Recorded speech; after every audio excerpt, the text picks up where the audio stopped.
Now, there's a few things that we can know. One of them is, in all the many thousands of hours I've been out sky watching and filming, I have seen more fireballs come from the sky than I can count. We're told these are meteorites coming from the sky.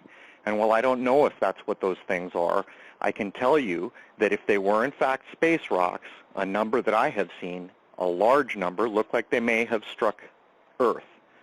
Now, when you look at the moon, it looks like it's been in a shooting gallery. It looks like it's just been endlessly bombarded by these supposed meteorites.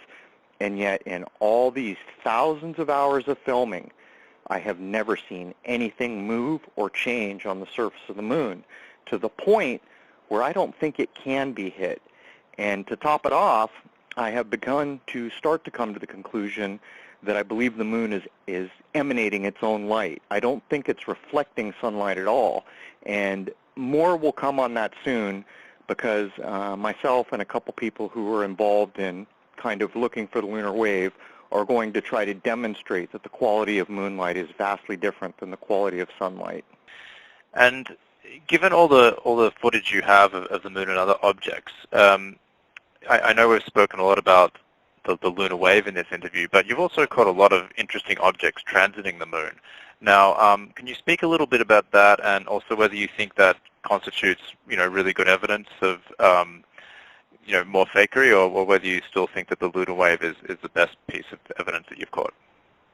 Well, in my estimation, the things that we're filming have never been described to us, and I will state for the record, the hardest thing you can try to film is a satellite transiting the moon that you can identify as a satellite that looks like a satellite. I've never done it. Right. So here I've filmed to date 6 lunar waves, which is among the hardest things you can try to film, and yet I still don't have a picture or footage of a satellite that I can ID. And not only that, most of the things that we're filming, and I'm not alone, there's a guy in Houston, another guy in New Jersey that are filming the exact same things I am filming, are these little black round objects. And they're all sizes, many speeds.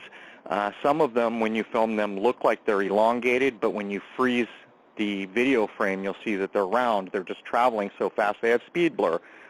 But let's put this into context. When you look up at the moon, you can put your arm out at arm's length and hold your pinky up and cover the moon with your pinky, okay? The moon is a half a degree of sky, roughly, though it's supposed to change distances, so it varies, but roughly half a degree. So we have filmed so many of these little black things up there zipping around that you have to come to the conclusion that the sky must be absolutely full of them. For us to be filming them in this measly half a degree of sky staggers the imagination. And so when they go between my scope and the moon, they're so well backlit because the moon is bright, we can see them well. But I have a full spectrum camera that allows me to kind of light the sky up. If I move it off the moon, I can make the auto lighting kind of kick in. Sometimes we can get traces of them beyond the moon, but 90% of the time we can't see them at all unless they're backlit by the moon. And again, they're round, they're black, they often have a halo around them, and they don't match any description of any kind of satellite or anything else that we've ever been handed.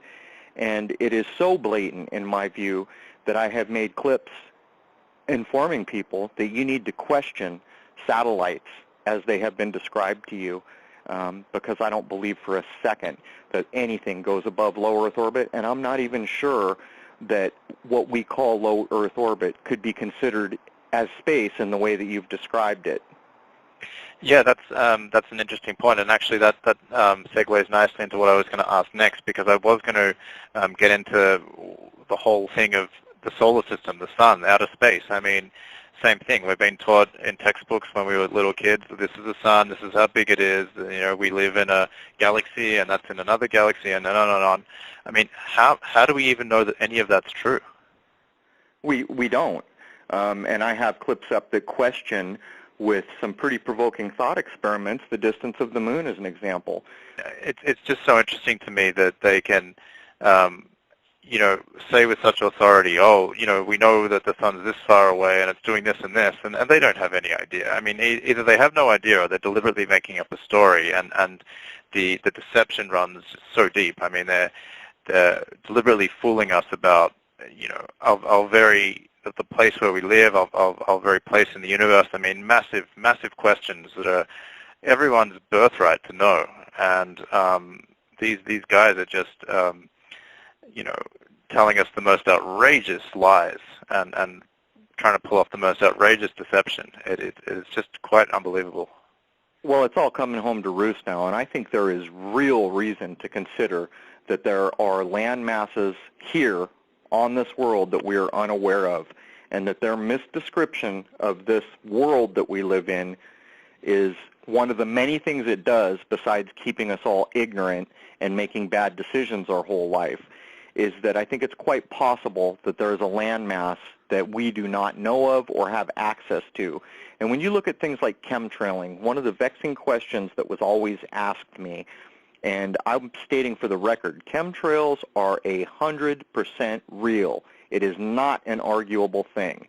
It is documented. It has been filmed by Lord knows how many people, and I have spent thousands of hours of my life filming it, predicting it, filming very weird objects around them.